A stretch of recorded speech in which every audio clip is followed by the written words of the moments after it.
Playoffs? Don't talk about it. Playoffs? You kidding me? Playoffs?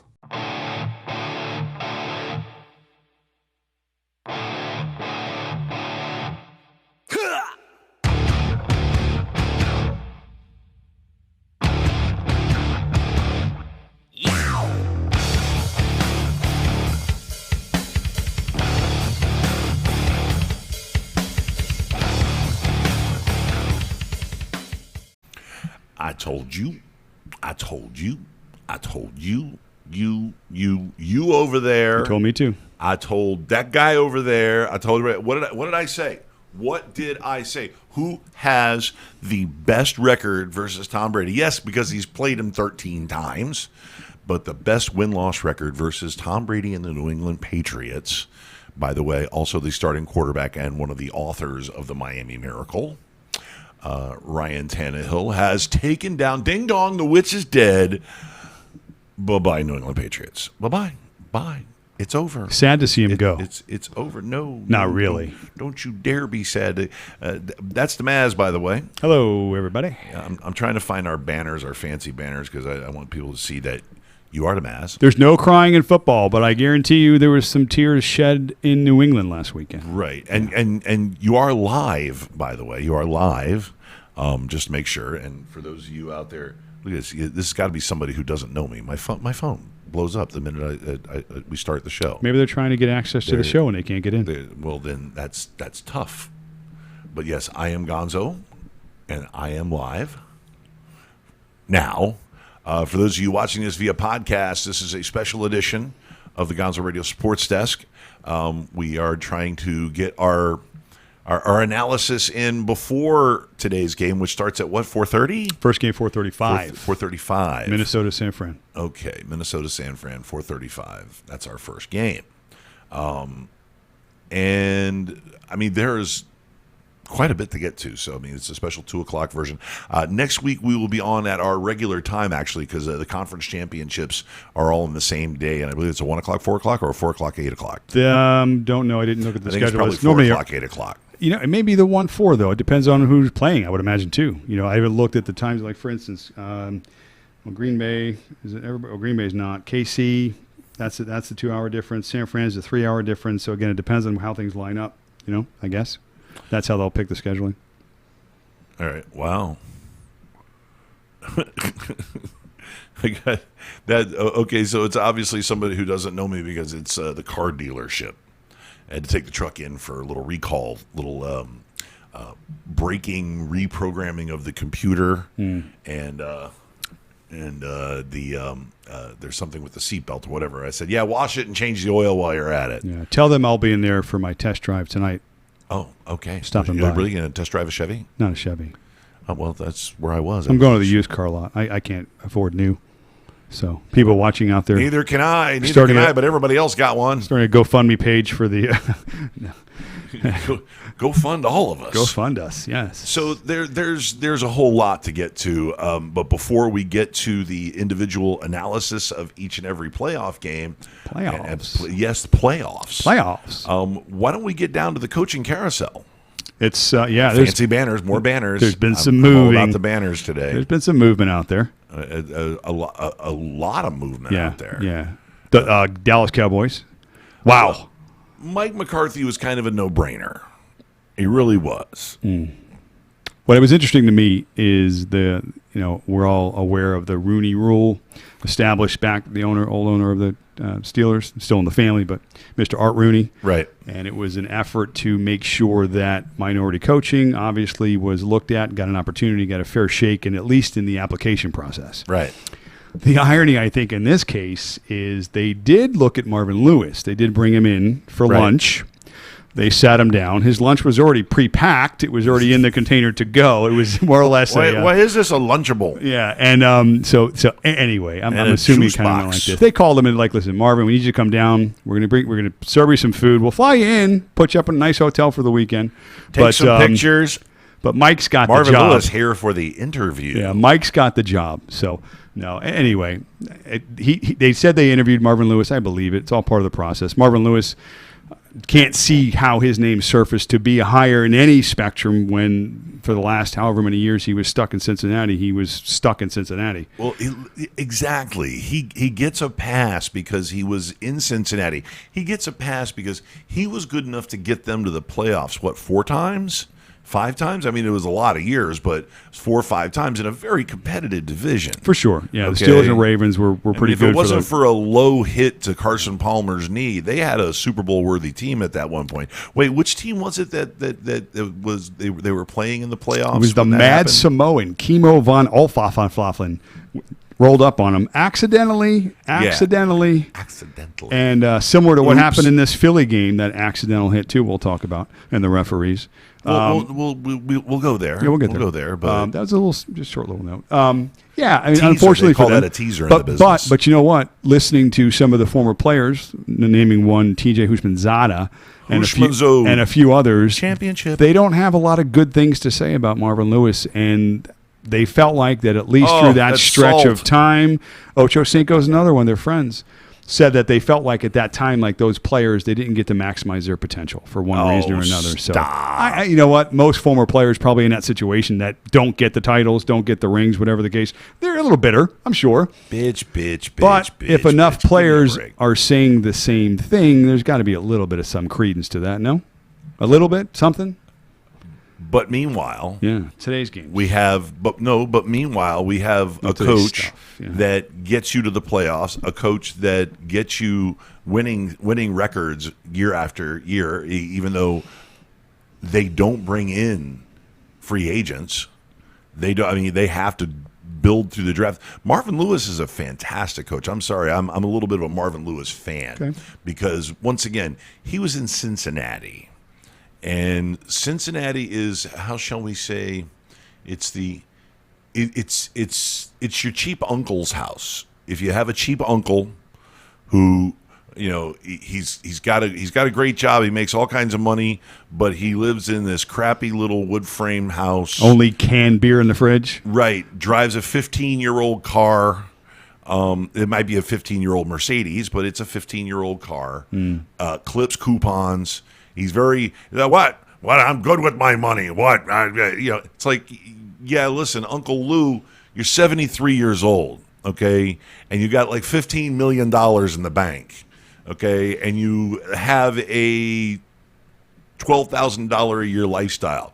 You're gonna get buried with it. That's right. They're gonna bury me with it, all of it in cash. You know, so I'm nice to Uncle Lou if he's hoarding $15 million and he's 73 years old. Yeah, but the Brown family is just they're atrocious with the tight old school attitude. I mean, I thought Mike Brown might with the hiring of Zach Taylor be breaking out of the mold, but he hired Zach Taylor because Zach Taylor was cheap. He was happy to take the job. He was thrilled to take the job. And what happened? He came right out and got smoked. What were they, 2-14? Bad. 2-14. Yeah. I mean, they almost beat the Dolphins, but that doesn't say much. Yeah, it's not saying much about much. One of the other important coaching Did decisions. they beat your Steelers, though? We usually handle them pretty well. They never beat us at home, and we usually play them fairly well even on the road. So Bengals were never really a threat.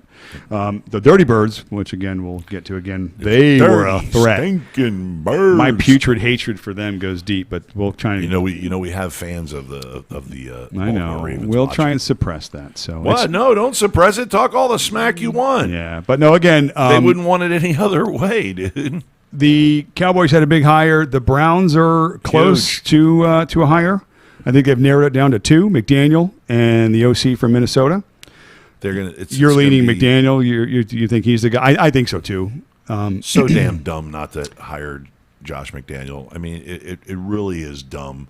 You know, we got into it about Josh McDaniel at Denver, and you were insinuating that he quit or he got his coaching staff to quit on him, and that's the reason why he got fired.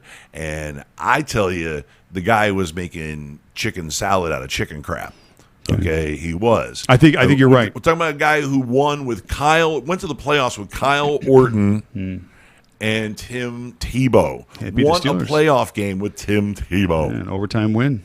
Okay, so it's really a matter of the guy is good. He is a genius. He's the guy who started the spread offense thing. Okay, I mean, the Patriots come out and they spread 4 wide receivers all over the field, and it was just Brady, his line, and his receivers. Remember, though, as a head And coach, Gronk. it's much more difficult in today's NFL for them because they have to relate to so many things, not just the players, the managements, the fans, the this, the Millennials. that. It's everything, and it's very difficult to do. And if there's a knock on him, it's not the X's and O's. It's not a great football mind like you're saying. It's just the compatibility with the environment in which he's in. And it's run its course to every angle and every place he's been to this point. So it's difficult to not assume that that may again happen. And again, if you're looking for a team, this particular team, the Cleveland Browns, that have consistently gotten it wrong, why would you be looking in a direction where there's a little bit of smoke, a little bit of dust, a little bit of uncertainty? I would think you'd want to lock that down, I mean, from every angle, but from Sunday, in an effort to not continually repeat the steps that you've taken to this point so far. For years, not just a few seasons, for years. They're the laughing stock of the NFL. And talent on the field is not the answer. They've got that. Clearly, everybody knew that. It was clearly coaching. That's how important it is. And they've got to get this. Clearly, then McDaniel is clearly the guy. They've got to get it right. This has to be. He has to. Clearly the guy. We'll Any other, see. I don't care offensive coordinator from the Vikings. I don't care this guy, that guy. I don't even care Marvin Lewis. Okay, you have to hire Josh McDaniel. I mean, if you don't, then you're browning it up again. You're brownsing it up again. Okay, Browns. If you do that, I mean, I would encourage the Miami Dolphins to make a trade for Odell Beckham Jr. Well, I would. If you really want to, you really want to pump up your wide receiving core, and you've got draft picks to give, go get them. He said, "Come get me, go get him." Yeah, he doesn't want to be give your there. young quarterbacks somebody to throw to like that. Him and Devontae Parker and Preston Williams. Come on. No, he would definitely be an upgrade. Well, first of all, the guy upgrades every wide receiver room he's in. Let's face that fact, first of all. Okay, like you said, he has been the model citizen this year, Pretty much. with the exception of him and Landry telling opponents, "Come get me." Come get me. Yeah. But they figured out what Baker Mayfield took about a half a season to figure out, and that is that the head coach is what he is.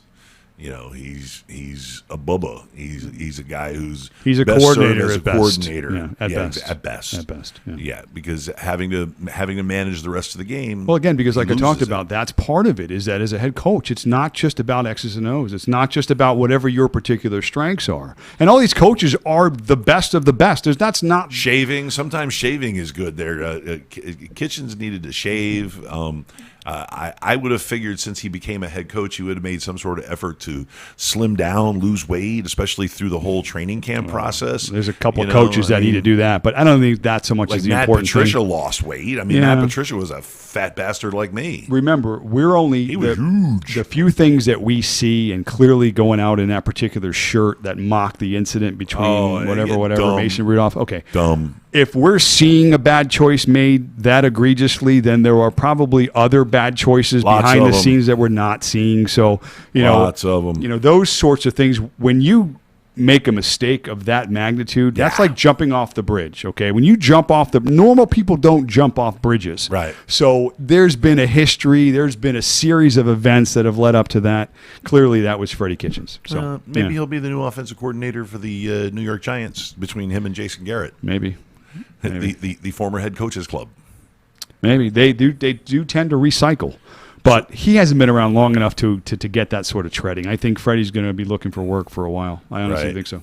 Yeah. So hopefully he got a nice little bonus. Take when the he year signed with the off, Browns. Fred. Take the year off. Yeah. Go drink some beer. Yeah, Go clean up a little grow bit. the rest of your beard, or learn how to shave. May I recommend untuckit.com, a new Untuckit.com. wardrobe too. Yeah, pick up a few new I shirts. got some stuff I'm getting rid of because I'm Cool. getting a little skinnier. So Yeah. if you want some, just hand me like this. This is a 5X. This thing is like a dress on me now. Now that I'm down to a svelte 4.5X. Yeah, well, it's now that I'm so svelte. But but speaking of the New York Giants, Joe Judge Joe Judge. How many judges can you shove it into New York? You got one playing baseball, now you got one playing one's coaching football. I watched his press conference a little bit, and he was Intense harping. Dude, no joking. He was like, we're playing like the people of the city. Downhill. Okay. Yes, tough. blue collar. This is what my approach is. If you're not on board with me, then you're not on board with the team, and this is how it's going. Again, it's talk. The players still have to buy into him. That's going to, and you'll know, I think, fairly quickly. But what's your reaction if you're Saquon Barkley? Stiffy. He's a good kid, though. I don't think Barkley's. He's the Giants got it right with him in terms of but character. He has to be thrilled to have. A coach excited! Like this. No question. I don't think there's going to be any issues at all with anybody on the offensive side. So, ultimately, I mean, I'm going to say good hire, but I guess time will tell. I mean, it seems like they got the right guy, but. It's funny that it's a rebuild. It's funny that Bill Belichick has been getting his coaching staff rated the last 3 seasons. Yeah. You know, I mean, first Patricia goes, and then Flores goes, and he takes O'Shea with him, which was a good quarterback coach. And honestly, the kid had a decent first season considering that the ingredients that he was handed. He was handed meat and very little meat and all kinds of potatoes every week, and he cooked it up pretty good. He made a nice little stew in the end. Yeah, and he still may end up being an offensive coordinator or a quarterback coach for Josh McDaniel in Cleveland. And you could do worse. The kid was good. I mean, why the Dolphins pulled old retreads and old reclamation projects out, I don't know. But Chan Gailey is the original master of the spread offense. 3 and 4 wide receivers and running backs that can catch the ball and all of that crap. So we'll see how that works out. Yeah, Giants are a total rebuild, I think, even though they won't admit that. They're bad in a lot of areas. But they're halfway there. Well, though. they've got the running back, and they potentially Chase Young. have a quarterback as well. And they're going to get Chase Young. Yeah, so, I mean, they're going to be in a pretty good spot. So, again, as long as they draft well, they've got the right people in place now coaching-wise, hopefully in management as well. Chase Young could be the next LT. He really could. Yeah.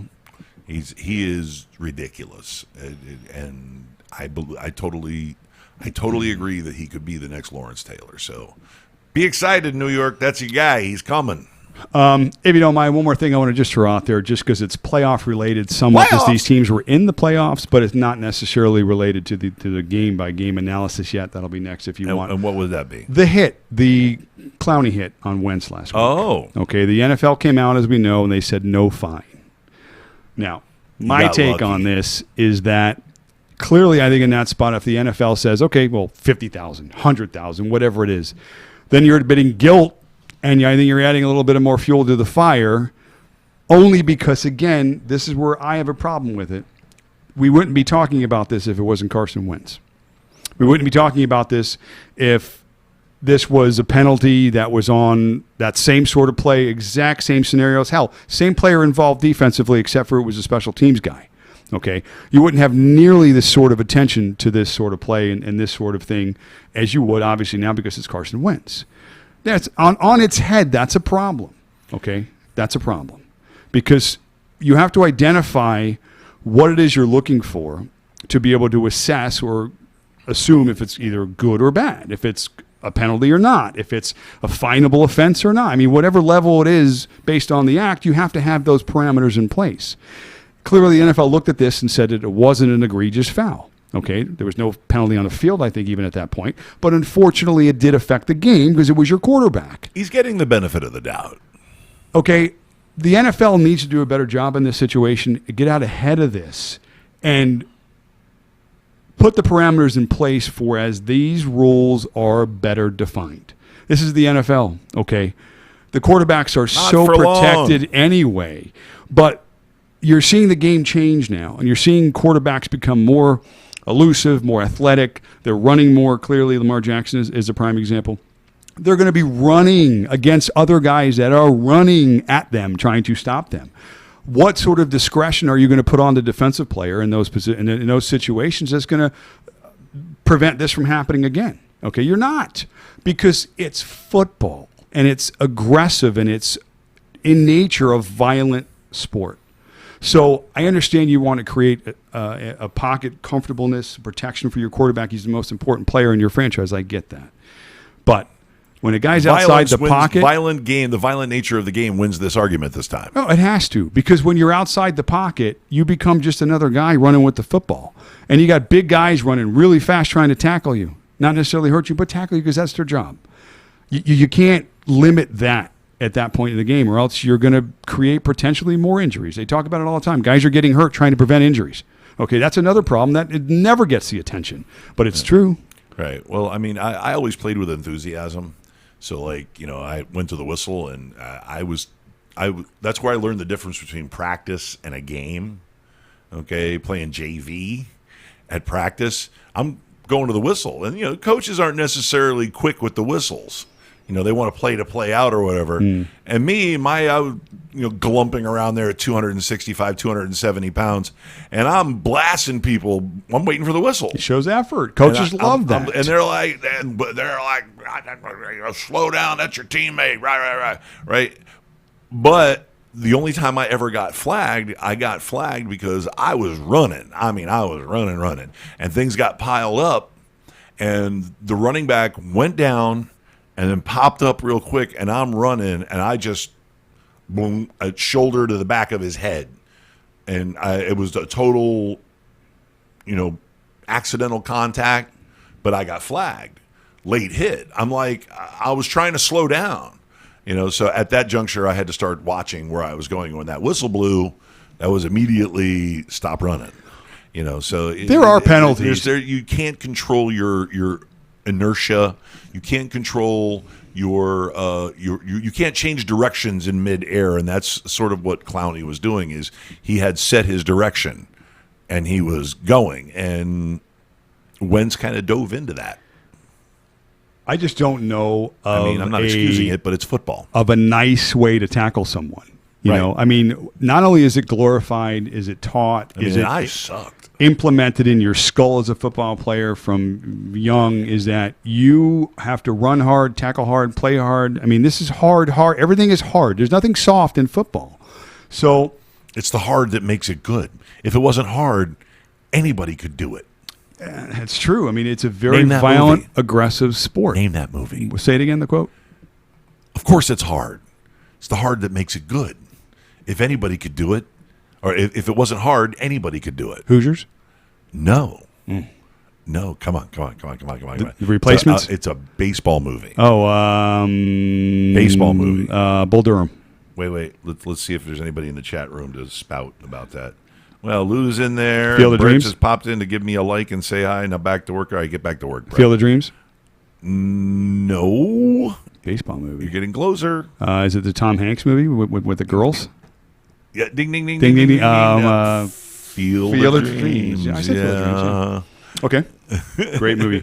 It's a great movie. Of course it's hard. Yeah. By the way, they're building a park there for a real baseball game next year. I told you that, right? Yeah. Yeah, that's going to be super cool. All right, before you get off on a baseball tangent. I was about to go. I know. I got to hold you up. I know. Okay, sorry. He's a baseball nut. I was about to go there, too. By the way, baseball nuts, baseball maniacs, especially people that are into rotisserie, people that are into the analysis, all of that. This is your guy. We're going to be talking about that a lot. I'm a baseball nut, and he is like sabermetrics, like out the wazoo. Sometimes he's speaking Chinese to me. I'm going to put a white dry erase board behind him and let him put his physics on there. Can't wait for that. It's like I'm going to use your physics. What flavor dry erase marker do you want? Blueberry? As a kid, I gravitated towards the grape crayons, so I'll take those. Please. Okay, purple. So I'm gonna put a whiteboard behind him. I'm telling you. So you need to like and subscribe. Get on here and subscribe for the Gonzo Radio Sports Desk on the Gonzo Radio Network. Just subscribe to the network. You don't necessarily have to watch the other shows. We really love for you to watch Chat Fight because it got really funny last week. We were like, we're like, let's talk about politics. Let's not talk about politics. They talked about politics. There was a lot of yelling.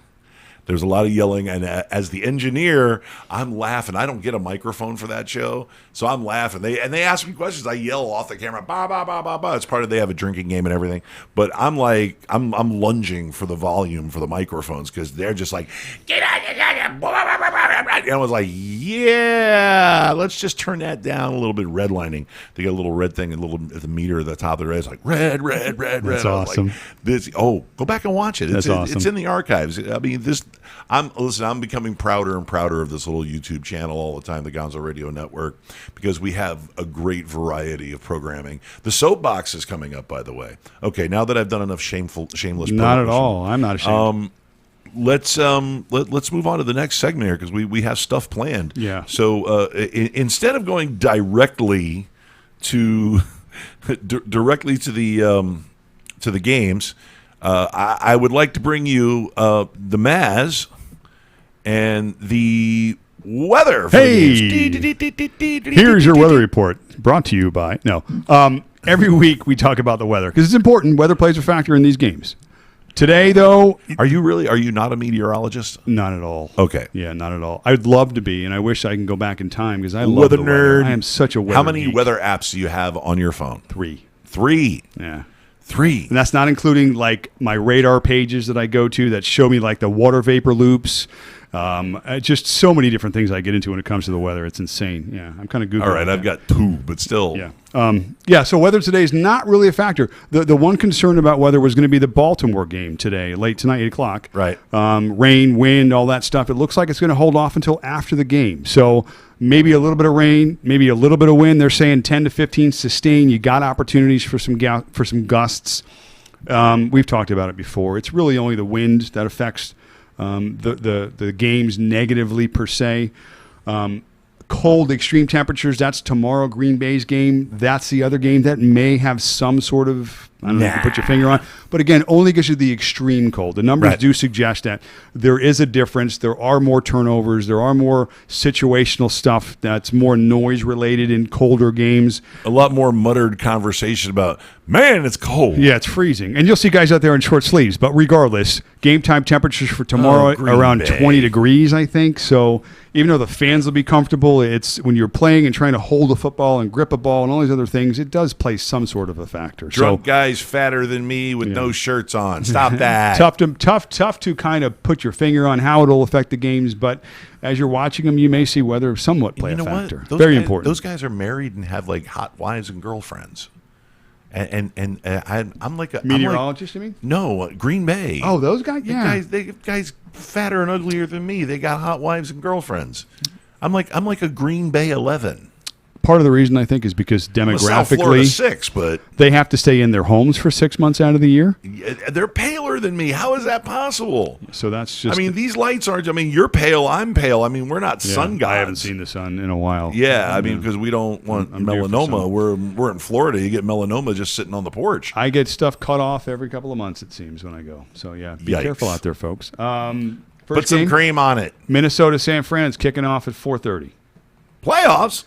San Fran's clearly a story of the year. Garoppolo waiting all this time behind Brady. He's clearly had a good year. They are the number one run team in the NFL, so I'm assuming that's going to be the approach they try and take today. But then you got Minnesota on the other side. That is no effing joke, okay? They knocked down the champs last week, and they're hungry, and they're on a mission. Wait, first of all, let us now admit that we thought New Orleans was going to blow Minnesota out of that game. We thought New Orleans was going to walk all over them. Now, when I say champs, I'm being a little loose by saying that I picked them to go all the way. The predicted chance. Everybody had them going all the way. Yeah, so, yeah, they beat the I champs sat here last like week. an idiot and went, even though I knew that there was a chance that if Dalvin Cook got going, they were going to control that game. They were going to take away that extra possession that that Breeze and the Saints always seem to get in critical games like this. They took away that extra possession, and that was the difference maker. That got them to overtime. Their defense came ready to play, and I think that's going to be part of the story today is because you've got two teams that line up defensively and can bring it. Here's some inside the numbers stuff defensively. Both teams are top 5 in sacks, but yet both teams are in the bottom 10 in blitz packages. Right. Which on the surface just simply means that they don't have to be super creative to create havoc. That front four gets after it. And they do, which means ultimately setting up their defenses, they can rely on their base defensive schemes and be somewhat successful. Sure. Both teams have done this all year. Where the success is going to come in this game today, I think is going to be running the football. Like we said, San Fran, number 1 rushing attack. Number 2 in Minnesota, or 3, they got Dalvin Cook. He's been a beast. And both teams are going to line up offensively trying to run the football. I think that's how the game script's going to play out today, both to the strengths of both teams, and both teams are very good. Last week, Kirk Cousins, I mean, he got the monkey off his back, so where's the pressure today? Is it on San Fran at home, or is it on a team that maybe has no business being there to begin with? Yeah, it's going to be up to the San Fran front four. They are going to wreak havoc. And the question is, any chance Minnesota has, they're going to have to deal with them first. Forget all the other players, and they've got a dynamic defense. But it all starts with that front four. Yeah, for sure. It all starts with Bosa and Buckner and Clark, and they're coming for you. So whether it's being disruptive, whether it's flat out making the play, dropping your running back for a loss, sacking your quarterback, they are going to be the straw that stirs the drink there, period. Mm-hmm. And that's all you have to know. One little side coaching note that is another side story for this game is, remember, Shanahan used to be the OC for Cousins. Oh, yeah. So there's some familiarity there as well. Oh, yeah. So that's kind of interesting, too. It's going to be very interesting. Yeah, for sure. He's going to know, bring the heat. We alluded to the Clowney incident and the referees, and the reason why I brought light to that is because I went through in each of the games and I was able to find information on the officiating crews for each of the games, how they're calling penalties, tendencies, stuff like that. Referees, judges. I got all something that for stuff. referees. Whoa, hey, there they are. This particular crew for Minnesota and San Fran leads the league in penalty calls. So obviously, the flags could be flying today in some form or another. It's going to be interesting to see how that plays out. Flags, also, fur.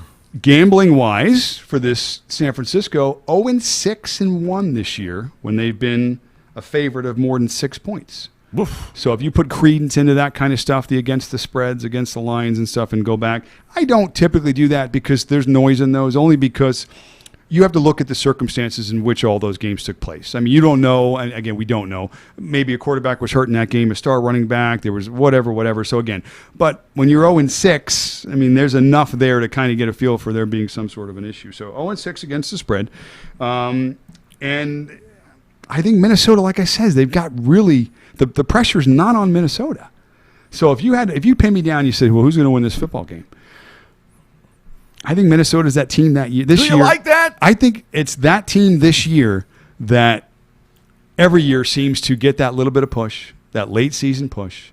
They get some momentum, a little under the radar, not supposed to be there, and you turn around and they're in the Super Bowl. Do you like that? Do you like that? So my pick, I like Minnesota today for an upset. You're a crazy man. I know, but I like them. Well, with the general manager of our club, who happens to be a diehard Minnesota Vikings fan, I told him, I said, it's all old school right now. Forget throwing and forget the long ball, forget Diggs, forget Thielen, forget Rudolph. It's all defense and running game, and they got both in spades. Yeah, Okay. It's game script. To me, it was lower scoring, go to your strengths, run the football. Both teams should be able to do what they want to do defensively, which you can't say much about Right. a lot of times about games. But both defenses are going to bring it today, and they should be in positions to bring it.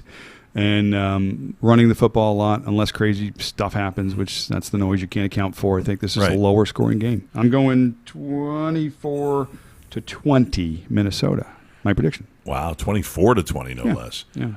The playoffs are all about the imposition of your will, the imposition of your identity as a football team. Okay, they will show where the cracks are. They will show where the vacuum is coming in, where the water can seep in. It always does. It always shows. So I think what you're dealing with is an epic battle today. I think you're looking at a lot of field goals. Like a 23-19, a lot of field goals. Okay, 23-19, but with me, it could go either way. It's a matter of the imposition of your will. I think that the San Francisco 49ers impose their will through George Kittle and Raheem Mostert. Okay, simple as that. Mostert breaks a big run or two, gets a couple of big first downs on short yardage situations. I think that Kittle takes advantage of the deep side of the linebacker, the deep side of their middle, because he's a monster over the middle. And I don't think they have a linebacker that can cover him. I just don't. Okay, plus on top of that, Xavier Rhodes is not aging well. He's been Not beat a aging few well. times this year. Right. So with the aging nature of that defensive secondary, I think that's where the vulnerability lies. Okay. Really does. I think that's where the vulnerability lies. But I'm still seeing 23-19 San Francisco. I'm going to go with the favorite. Okay. But it's still, I mean, the spread's huge though. 6.5. Yeah, it's big. I haven't looked today. So, but it's up so there. Yeah. take that 6.5 points. Yeah. Run for sure. with it. I agree with that 100%. All right. So where do we go from here? What do you got? Game 2. Game 2. We've only gone through one game. Tennessee, Oh Baltimore. my God. Tennessee, Baltimore. Is it lunch yet? Another potential upset. Another upset special? Says who? Says me. Says you. Number 17. The Rich Gannon of the 21st century. Can I throw out some reasons why I think Tennessee's got a shot today? Wait, didn't Rich Gannon play in the Super Bowl in the 21st century? It's the Rich Gannon of this decade, right now. Yeah, 2001, I believe, right? Yeah. Okay. Yeah. Ravens Shut have up. given up 5 100-yard rushers in the last 8 5. games. I'm not even going to the quarterback spot because I'm saving that beauty for last. But they've given up 500-yard rushers. What's Tennessee going to do today? They're going to run the football. Derrick Henry's touched the ball 27 times, 5 straight games. 32 times last game. At least 27 times. He's at 30 plus in back-to-backs. Right. Well, I'm saying in the last 5 Back-to-backs. games, he's 27 Last 5 or is more. 27 plus. Okay, so what is he going Ride to do that today? hoss. How many times he's touching the ball today? 27 times. Okay. I'll say Plus. 30. I'll take Plus. 30. I'll take 30 and the over. My point is, game script today is going to be a lot of Derrick Henry, and there may be some success there. Mm-hmm. Okay. What is the underside of this in terms of coaching? Remember the defensive coordinator now for Tennessee. He got some familiarity. Brian Peace or Yeah, Wayne Dean Peace. Peace. Yes. 10 years he spent in Baltimore's organization. So he's got a little familiarity with that team. The other 4 years he was with New England, who Right. was pretty good on the defensive side as well. Right. So this guy obviously is a pretty good defensive coordinator, okay, and he's going to have them ready. It's clearly shown. Tennessee is stingy, okay. They don't give up a lot of points. Now you've got a Tannehill jersey on, which is very supportive of your quarterback, ex-quarterback. I told you so. They haven't needed told him you so. in the last few weeks because of Derrick Henry and because of game script, and that may not be different today. Originally, we talked about some rain, some wind, not much of a factor. I just think Tennessee's going to line up, and they're going to play old-style, smash mouth, run the football, and Baltimore's going to have to stop them. I will say this: Tannehill tried to give that game away last week with the muffed shotgun snap. How many? I mean, as a Dolphin fan, how many times have we seen him? I mean. His specialty in was it 2016? His specialty was in 2018. His specialty was standing in the end zone and having the shotgun snap sail past his head, Yes. or having the shotgun snap right off his chest. Like sometimes Ryan gets a little distracted, but still he tried to throw interceptions and he couldn't give that game away last At least he's week, not though. seeing ghosts. So I mean that's the most important thing. So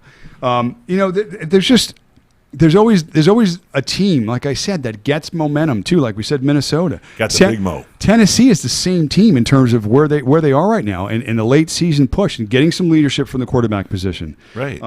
6 deep at the linebacker position.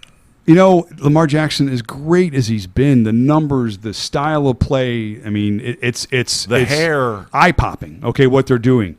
But their level of competition hasn't been great. They've coasted the last few weeks, in my opinion, with some of the games they've played. And this is something... they had to play the Browns, the Steelers, and the Bengals. This is something people don't realize. As good as Lamar Jackson has been, as gaudy as the numbers are, Those are design plays. Okay, 85. Peter King said 85 to 90% of Lamar Jackson's runs are design plays, which Right, well, means he playground punked the Dolphins game one. there's not just super creative improv on every single play. It's not like that. So if you can line up mano a mano against the Ravens, which I think Tennessee can do, one, we talked familiarity. Two, you need personnel. They've got that. And three, they just are stingy and haven't given up points all year. It's not like you're creating a situation that doesn't exist. They're a good football team. Tennessee's got a shot today. It's going to be up to Baltimore, I think, to stop Tennessee as well. The onus is on that defense as well as much as it is on Tennessee's defense. So they're going to have you watched. They're going to put 5 linebackers. They did it the first time. They did it when they played earlier in the season. Yeah, put 5 linebackers in. They run a 5-3 or a 2-5.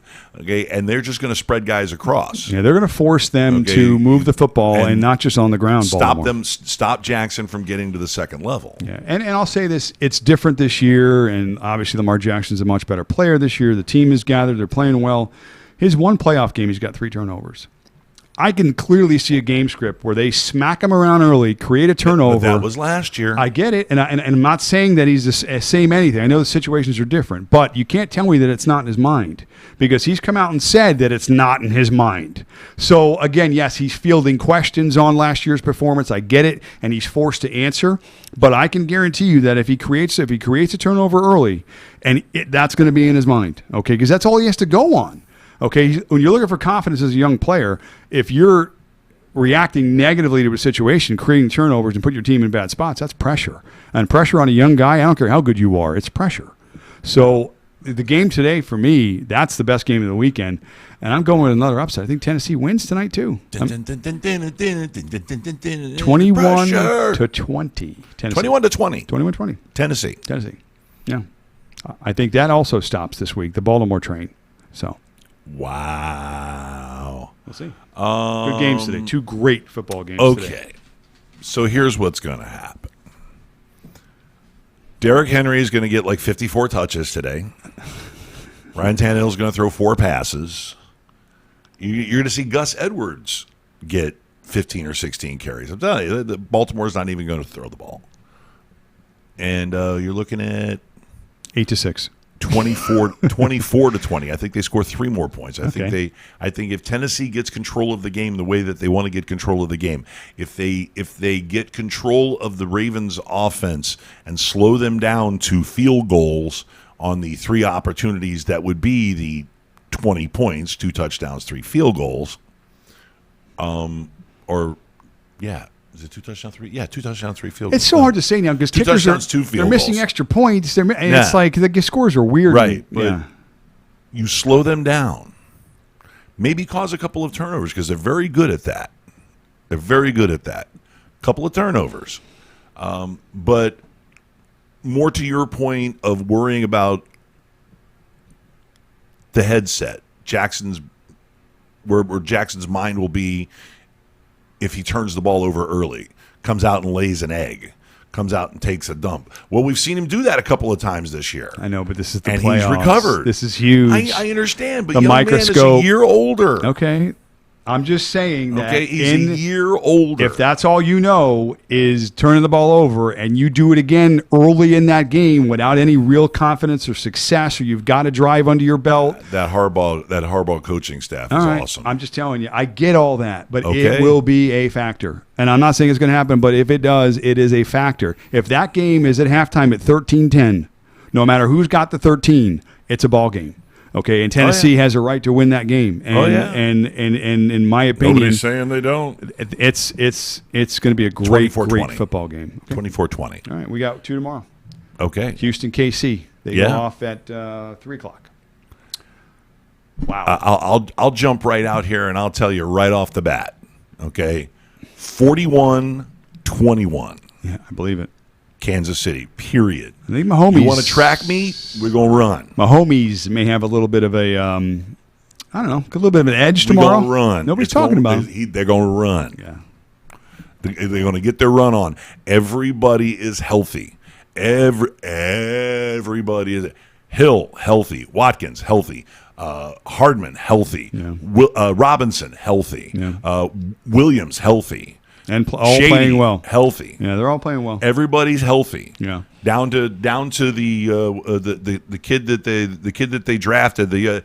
Everybody is Kelsey healthy. Yeah, as Even though good he's got a as little Q next to his name today. as Don't good be as afraid. Deshaun Watson is, and I think you'll see that tomorrow in spots where you're going to shake your head by some of the plays he's going to make. It's not going to be enough. Yeah, that Kansas City defense right now. Matthew, the Honey Badger, Tyrann Mathieu is he's like borderline defensive player of the year. I mean, he's really been, especially as the year has progressed, he has really been picking. Was he up to 4 interceptions right now? I don't know his number, but I know he's playing well. The defense overall is playing much better. Defense right now. Over the first 10 weeks, when you compare styles of play, Watson obviously is dangerous out of the pocket. He's first in the league in terms of 10 touchdowns once he's out of the pocket. By far, he's leading the league. Oh, he's going to be running for his life 60 today. completions as well. But the difference between what the Chiefs have done defensively is over the first 10 weeks, they were third worst in terms of covering quarterbacks out of the pocket. Now they're second best over the last 5 weeks. Right. So clearly there's been some adjustments made, and clearly they have put themselves in a better position defensively. And like you said, the health of the offense, the strength of the defense now at home. Houston, they've got some injuries. Listen, Jim Schwartz's defense. I don't know if you're familiar with it from his days back with the Philadelphia Eagles. Yeah, of course. With the wide 9 setup, where you have the edge rushers, you have the defensive ends. They pretty much angle in. They're in a 4-point stance. It's a track meet. It's a track meet to the quarterback. Okay, and you have to have 2 stout defensive tackles to make sure that you keep that quarterback in the pocket. Okay, but otherwise he's just going to run. He's just going to run past these guys who are running past him. So what they've done is they've changed the angle, and now everybody is in contain. They're still going after the quarterback, okay? But when you've got a defensive tackle like Chris Jones with Kansas City, who is probably a hog. Yeah, and he's probably all pro this year. Oh, yeah. He's an absolute beast. Takes the double team every time. So every time. Yeah, that's plus defense because you get an extra guy. Plus defense. Yeah. Okay, so what they've done is they've changed the philosophy, and they've blitzed a little more. They get a little more gap blitzing going on because, once again, you got a monster like Chris Jones in the middle. You got Frank Clark on the outside. Okay, you've got guys coming hard now. But they're not coming at this angle where a quarterback can either get around the outside or the quarterback can pick their poison, choose their poison. Because you have quarterbacks that are rolling out on them, you have quarterbacks that are stepping up past them. And you're just blowing right by the back end of the quarterback, stepping up in the pocket and letting it fly. Okay. Now there's more contained. Now the quarterback's got to make decisions with people bearing down on them a little slower, but still bearing down on them and not giving them any options to run away. You can't really climb the pocket now because now the pocket is collapsing from the middle. Because you have a blitzing linebacker, you have Chris Jones, you have monsters in the middle. So what I'm seeing is nowhere to run, nowhere to hide. Deshaun Watson's going to be stuck being a pocket passer, stuck in that pocket. Yeah. And if the Honey Badger can get one of those balls. Well, I despite their success last week and Watson Houston winning that game, I think they still sacked him 6 times. So yeah, coming into the year, the offensive line was a real issue. They seemed at points through the year to kind of short up a little bit. We had some numbers to support that. Feeling good about that Laramie Tunsil trade right now. In the last 6-7 weeks, certainly playoffs, it's been he's scrambling still. Will Fuller's going to play, but again, how effective is he going to be? Is he a decoy? Is he going to be a major part of the offense? We don't know.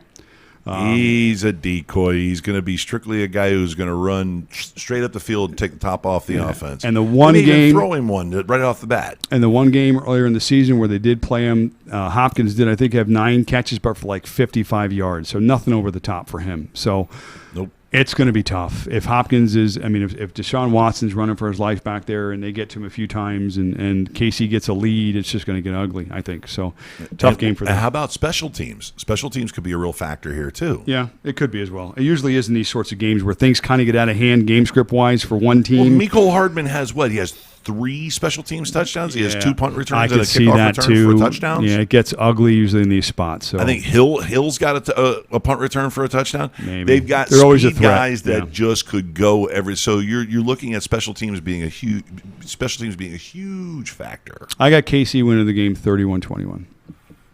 41-21. Okay. Blow them out. Okay. going to be over by the beginning of the fourth quarter. I hope it's good football, but so we'll see. By the way, it will be. I have to do something for my wife. What? So she can see. Oh, you got her nose? That's all. No, it's not her nose. It's a Is it letter. It's a letter in sign language. Oh, I thought it was a dirty hand gesture or something No, like that. It's an N. Oh. Sign language. So, okay. Okay, so that's no. Yeah. You're trying to sneak in like dirty secret messages, like I told her I would, and I told her, "Whoa, what is that? That's awkward." I've seen that before. You got to do like that. and Okay, something like that. I don't know. It was weird hand gestures. I'll tell you after the show. Super double secret stuff. Packers, Seattle, last game of the weekend. We could talk about that. Double check. That big bundle of sticks. That's the quarterback for the Packers. Big bundle of sticks. That's my new name for him. Bundle of sticks. Bundle of sticks to use as an ignition for a fire. No. Go look up the As definition. a fuel. Oh, okay. Yeah, bundle of sticks. Or a stick as in a cigarette. You could use this to light the cigarette because generally you gather this bunch of sticks for fire. Or slang for a cigarette in the UK. True. Okay, so the Number 12. Number 12. Yes, for the Packers. Number 12. Bundle of sticks. Okay, so Big bundle of sticks. You're not a fan. No, I'm not. And you're not a was it Allstate or State Farm? Allstate. Is it State Farm or Allstate? State Farm. State Farm. You're not a State Farm. Allstate's the guy with the great voice on the road. The cars miss him. Yeah. Mayhem. Yes, that's him too. No, Which are great. State Farm. Okay. State Farm. Yeah, I'm not a bundle of sticks fan. I'm not overall not a fan of bundles of sticks. I just don't like that particular bundle of sticks. Okay. Let's just be clear. And he plays quarterback for the Green Bay Packers. Yeah, I'm not a fan of that big bundle of sticks. So much so you're vaguely not saying his name. How Yes. passive aggressive of you. Yeah, I don't need to say his name. I just told you who he was. But you don't like him. I don't like him. It sucks that Seattle is so banged up coming into this football game because it's just yet another story that Russell Wilson continues to write in every position, every game where he's not expected to win, where they don't have any players, where they're hurt, where they're traveling, where they're the underdog, but yet the guy continues to deliver. And here he is in another spot against the Green Bay team who has been touted as the worst 3-loss team in football. What gives in this football game? Marshawn Lynch. Okay, we're in week 3 now of the return of beast mode. Okay, out of necessity, out of desperation, because they went and got who is the guy that they went and got? They got Robert Turbin.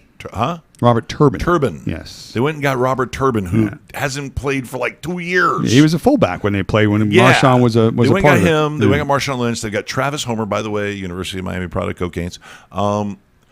So what you've seen is you're now in week 3 of the reclamation, probably the rescue project. And what we're expecting, I mean, because I listen to analysts, and a few analysts, but specifically Colin Hurd. Cowherd. Other people. Colin Cowherd. I'm a big fan, too. Colin Cowherd. Cowherd. Cowherd. He said that expect more because his number of touches are going up. And the most deadly play in their arsenal, especially when Seattle went to the Super Bowl, was that outlet swing pass to Marshawn Lynch out in space up against a pathetic linebacker who's either going to get trucked or get run past. You're seeing more of those. He's getting more touches. He's getting more into the groove of the game. Now you're going to be getting a guy who is now up to speed. So watch your Marshawn Lynch touches, because if his touches get in the neighborhood of 15 to 20, and he's going to really produce. Well, here's the thing. He's strong. He's fresh. If Seattle's fortunate enough to be able to hand the ball off to him 15 to 20 times or get him 15 to 20 touches, then they're in a positive game script for Seattle. Yeah, no, we're talking 10, 12 carries. And they're 3 down or 4 20 catches. to 3 at halftime. Marshawn Lynch isn't touching the ball that much in the second half. No, then they're throwing it all over so the place. Good for Marshawn Lynch in Seattle if he's got those touches, because then Seattle's in a good spot. Unfortunately, I just don't know if that's going to happen. They're going to have to somehow slow down Green Bay. And if Green Bay seems to be the only thing that's going to get in the way of Green Bay, because it seems like when they've used Aaron Jones in spots, they've been successful. At times when they've used Aaron Rodgers or they've had to lean on him, now with Adams coming back in the second half of the year, he's been successful. I will tell you this. The analysts project Adams in the slot for a good part of this game. They've been able to move him across the field. Right. They think when he's in the slot, he's going to be lining up against the fourth-round selection rookie Ugo Amade, okay, who happens to rank third worst against slot receivers this year. Good luck. Ugo Amade. A healthy Devontae Adams against a fourth-round pick who can't cover maybe even you or me. Ugo. Seattle has a chance if they don't let this game get out of hand, because then they have an opportunity to be able to hand the ball off to Marshawn Lynch, to get creative with Homer, and then pick their spots offensively. But 27-21, Seattle. Wow, I would love it. But I just don't know how it's going to play into that game script, because I just think Green Bay is just better offensively, and they're at home. And Green Bay, the bundle of sticks is much better at home than he is on the road. He's a losing quarterback on the road. So different game. They're at home. Seattle's just too beat up. I got the Packers 24-20. And I will say this, more officiating notes in this game. This particular crew, done based on the research here, have thrown the fewest penalties in football on plays like defensive holding, illegal contact, and pass interference. You get nothing. So it's basically offense, and it's Aaron Rodgers and Devontae Adams show, I think, today.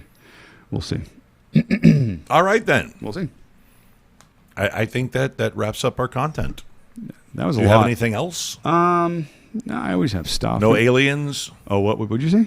Nothing. I didn't say anything. Did you say? I heard aliens. When do pitchers and catchers report? It is around the 12th or 13th normally of February, but He has that. He has a ticker. He has a clock that is winding down inexorably to that time when the first catcher comes loping out onto the field, pulling on his helmet and cinching up his breast pad, his breast armor, and hitting that mean green, that field of dreams. When is it? 31 days. 31 days. It's 9 hours, 2 minutes, 22, 1, 0 seconds. Okay. Away.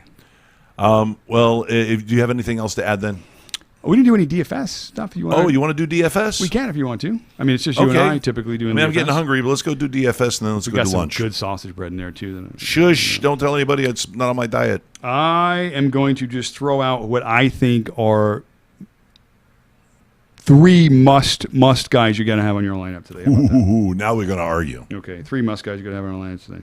Now, in DFS, you could have done just the 2-game slate. You could have done the 4-game slate for the whole weekend. Let's just kind of talk about the 4-game slate, because we got I think Justin and Guy are still here. Well, Jordan, Guy. Okay, Jordan Koutzis and Guy Siegel are still here. Okay, hi guys, how you doing? We talked about Derrick Henry and about the effectiveness, or how at least they line up and how they're going to be able a robot. Run the ball against Baltimore. So he's expensive. I think a lot of people are going to kind of get afraid of that price tag on him, especially on DK. But I think he's a must start, because I think in order for Tennessee to be successful in this game, obviously it's going to be going through the guy that's getting the most touches, and that's going to be Derrick Henry. He's a robot. So he is a must start. I also mentioned Devontae Adams lining up against a 4th-round guy in the slot that can't cover anyone. And I think if Green Bay is successful today, it's on the back of Devontae Adams and the bundle of sticks. So you watch this kid's getting an interception today. You know that, right? He's going to pick one off. Just to spite you. He may. But so it's Devontae Adams again, pricey, tough to fit in. You're going to have to get creative down on the bottom end. And this is a pick that I've got because I had to get creative and save some money. I've got the cheapest defense on the board. I got Tennessee's defense against Baltimore. You have a lot of faith in that defense. Game script, the few things I've played out and what if this happens? And maybe it's this scenario. The 4 or 5 things I've played out all lean towards lower scoring, defensive type games, running the football, general playoff football. You have 2 coaches with that philosophy. I don't know. I just kind of see how that's going to play out that way. And if it does, and every other game, Henry's been game script for touches, he gets his. And if that game is a 17-16 game, I want a piece of a cheap defense that's involved in that score. What do you think about Mahomes? Oh, he's going to light it up tomorrow for sure. But you got to pay for it. And in my lineup, I just couldn't get him in there. So even though, again, I he snuck him into one. point per dollar, that's what I look at when I look at players. And I went with Deshaun Watson just because he was a little cheaper. Right. And either way, game script wise, if Houston's successful, they're going to have to score. If they're in a negative game script where they've got to throw the ball and score because KC does what KC does, that's garbage points for Hugh Watson. I'll take that too. So either way, I saved a few bucks and went with Watson. But, I mean, you can't go against Patrick Mahomes. Well, I managed to pull two lineups together. Okay. And I went with the State Farm duo of Bundle of Sticks. Nice. Of, BOS. right. Yeah. Now you've already given him an anagram. Yeah, BOS. He's the boss. Right. Call him the boss. But I've gone with Rodgers on one lineup, and I've gone with Mahomes on the other. Mahomes. I think that they're the two most likely to blow up as far as a big game is concerned. I think that Jackson has real potential because he has something to prove. Okay, and young man this has been a prove it year for him. So I hope I'm wrong, but I just get the sneaking suspicion that Jackson's going to blow up in Tennessee's face. He just really is. Okay. He's on a prove it mission. We'll see. We all know how guys like that work out. So Tennessee's we'll see. just a good football team. 9-7, four straight years. It's a very interesting slate of playoff games. I think on both that sides. For Baltimore, this was probably the worst team they could match up against in the playoffs right now would be Tennessee of the teams that are remaining. If you can kind of mix and match and switch around, I don't think Tennessee is the one team that they want to have circled and go, yeah, we want to play them. So Well, they got him. yeah, well, that's how it's going to shake down. All right. Anybody else special? I have no more hand signals, so I'm good. Lunchtime. Yeah. I'm hungry. Okay, so on behalf of myself and the Maz, who you can find at MLBJoyUs on Instagram, and he still hasn't got a Twitter account. I hate you. Get a Twitter account. Working on it. And, of course, you can search everything Gonzo Radio on all platforms, and we will pop right up because there's not a lot of Gonzo out there. We're unique. What can I tell you?